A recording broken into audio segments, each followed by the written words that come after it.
Hello बच्चों, let's read the question. So the question here is a assertion and a reason statement based question. Assertion में दिया गया है knee joint is an example of hinge joint और reason में दिया गया है femur, tela and fibula are associated with the knee joint.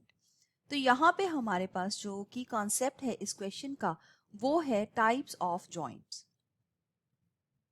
Types of joints में हमारे पास हमारी बॉडी के अंदर तीन मेजर टाइप के जॉइंट्स होते हैं, जिनमें से पहले जॉइंट्स होते हैं फाइब्रस जॉइंट्स जो कि मूव नहीं कर सकते, दोनों जो इसके साथ एसोसिएटेड है उनको मूव नहीं कर सकते.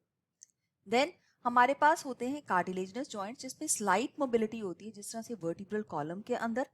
और तीसरे जॉइंट्स होते हैं हमारे पास साइनोवियल जॉइंट्स. साइनोवियल जॉइंट्स ऐसे जॉइंट्स हैं जो कि फ्रीली मूवेबल जॉइंट्स हैं और इनके अंदर एक साइनोवियल कैविटी होती है. ये साइनोवियल कैविटी जो है इसके अंदर फिल्ड होता है एक फ्लूइड जिसको बोलते हैं synovial fluid. Synovial fluid help करता है फ्रिक्शन को प्रिवेंट करने के लिए. और इस टाइप के जॉइंट्स जो हैं बहुत सारे डिफरेंट टाइप्स आगे फर्दर में भी क्लासिफाइड हैं, लेकिन यहाँ पे हम स्पेसिफिकली बात करेंगे हिंज टाइप ऑफ जॉइंट की.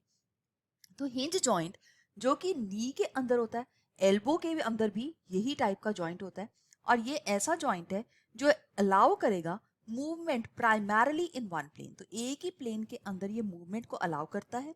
यहाँ पे एक बोन का जो राउंडेड राउंडेड या पॉइंटेड एंड है, तो एक बोन है जिसका राउंडेड या पॉइंटेड एंड हो सकता है, वो फिट होता है फिट्स इनटू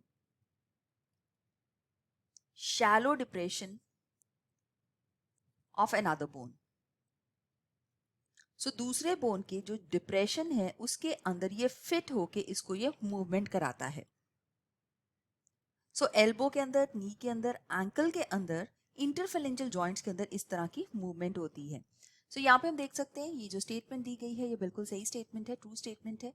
और सेकंड में दिया गया है फीमर जो कि थाई बोन होती है and it is also the longest bone.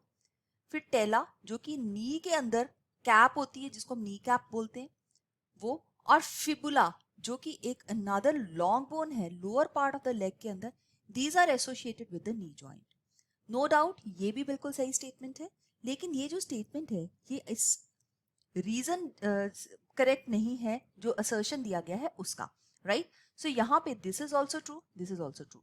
सो यहाँ पे असर्शन में दिया गया it is a type of hinge joint. तो ये हिंज जॉइंट इस वजह से नहीं है कि इसमें फीमर, टेला और फिबुला एसोसिएटेड है. ये इस वजह से हिंज जॉइंट है क्योंकि यहाँ पे हमने जो कैरेक्टरिस्टिक्स यहाँ पे एक्सप्लेन की ये उसको फुलफिल करता है. तो यहाँ पे हम A and R are both true, but A is not the correct explanation. R is not the correct explanation of A. तो B पार्ट को हम यहाँ पे बिल्कुल सही आंसर जो है वो मान सकते हैं. दोनों स्टेटमेंट्स करेक्ट है, रीजन करेक्ट रीजन नहीं है उस A assertion स्टेटमेंट का. सो बाकी जो ऑप्शंस यहाँ पे दी गई हैं let's mark them as the wrong options. So let's mark them as wrong. So I hope you have understood it well. All the best. Thank you.